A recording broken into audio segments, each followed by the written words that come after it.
예, 마님.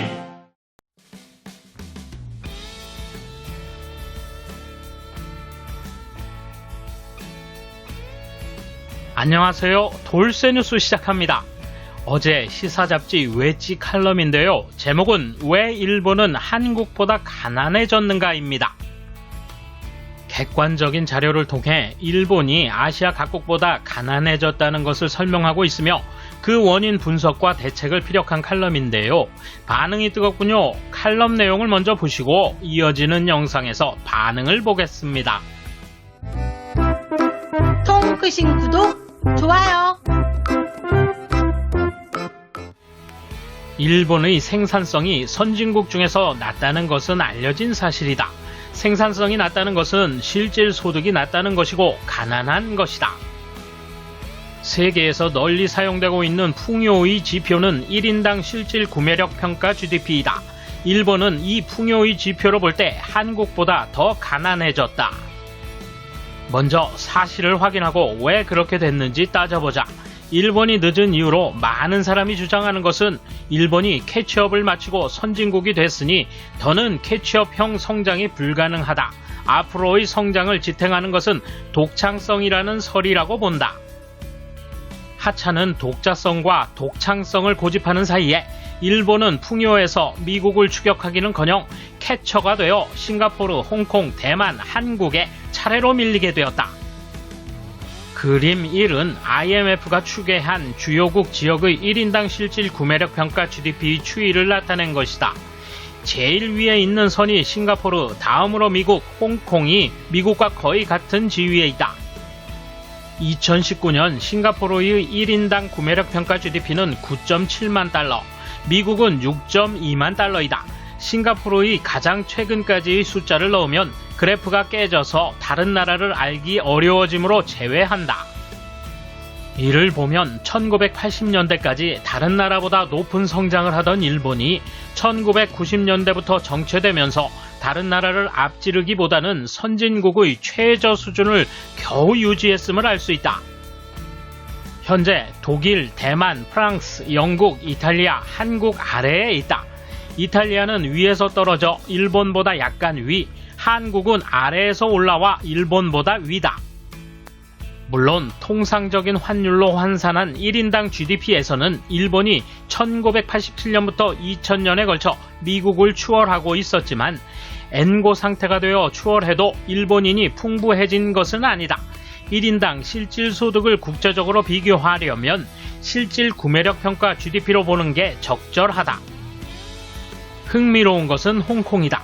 확실히 미국과 같은 소득이 된 후 정체하고 있다. 이것은 정치 상황도 관계가 있을 것이다. 홍콩이라면 더는 캐치업형 성장이 불가능하다. 앞으로의 성장을 지탱하는 것은 독자성과 독창성이다. 라고 말해도 좋겠지만 일본에서 그렇게 말하는 것은 완전 잘못이다. 또한 홍콩은 평균 수명도 일본을 제치고 세계 1위이다. 일본은 2위. 홍콩에서 무리하게 연명 치료가 이루어지고 있다고 볼 수 없으니 건강 수명도 세계 1위일 것이다. 일본이 배워야 할 것은 세계에 얼마든지 있다. 그림 1에서는 보기 어려우므로 미국을 1로 나타낸 것이 그림 2이다. 이것으로 보면 일본은 1991년에 미국의 83%까지 따라잡았지만 그 후 떨어져 현재 7할 이하임을 알 수 있다. 독일, 프랑스, 영국도 미국을 따라잡지 못한 점에서는 같지만 더 높은 수준에서 고전하고 있다. 한편 아시아 국가들은 싱가포르, 홍콩, 대만, 한국이 그 과정에 성공하고 있다. 중국, 인도도 낮은 수준이지만 급속히 따라오고 있다. 이 가운데 일본만 정체돼 있다. 이 결과는 구매력 평가에 의한 것으로 환율이라면 다르다고 반론하는 사람도 있을 것이므로 이것을 봐두어야 한다. 특히 주목해야 할 아시아를 중심으로 살펴보자.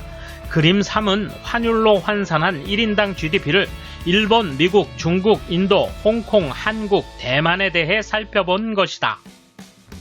그림을 보면 일본은 1987년부터 2000년까지 98년을 제외하고 미국보다도 높고 2010년부터 12년까지는 미국의 90%를 넘는 수준이었다. 한국과 비교하면 2019년에도 26% 높다. 그러나 환율은 장기적으로는 수출 산업의 생산성을 반영하고 단기적으로는 알려지지 않은 이유로 크게 변동한다. 국민의 생활 수준을 나타내는 것은 1인당 구매력 평가 GDP이다. 자유롭게 수출입되는 재화의 가격은 달러로 비교하면 세계 어디서나 같은 숫자로 되도록 움직인다. 그러나 자유롭게 수출입되지 않는 재화나 서비스의 가격은 세계 각국에서 다르다. 사람들은 자유롭게 수입되는 재화뿐 아니라 자유롭게 수입되지 않는 재화나 서비스도 이용해 생활한다. 후자의 가격이 높으면 환율로 환산한 달러로 소득이 높아도 실질 생활 수준은 낮아진다. 따라서 생활 수준의 국제 비교에 대해 중요한 것은 실질 구매력 평가 GDP다. 필자는 일본이 뒤처진 큰 이유가 일본은 캐치업을 마치고 선진국이 됐으니 더는 캐치업형 성장을 할 수 없다. 앞으로의 성장을 지탱하는 것은 독자성과 독창성이다와 같은 주장에 있다고 본다. 적지 않은 사람이 이 주장을 믿는 것 같은데 완전히 잘못된 것이다. 사실 일본은 미국을 추월한 적이 없었고 90년대 이후로는 미국과의 격차가 계속 벌어졌다.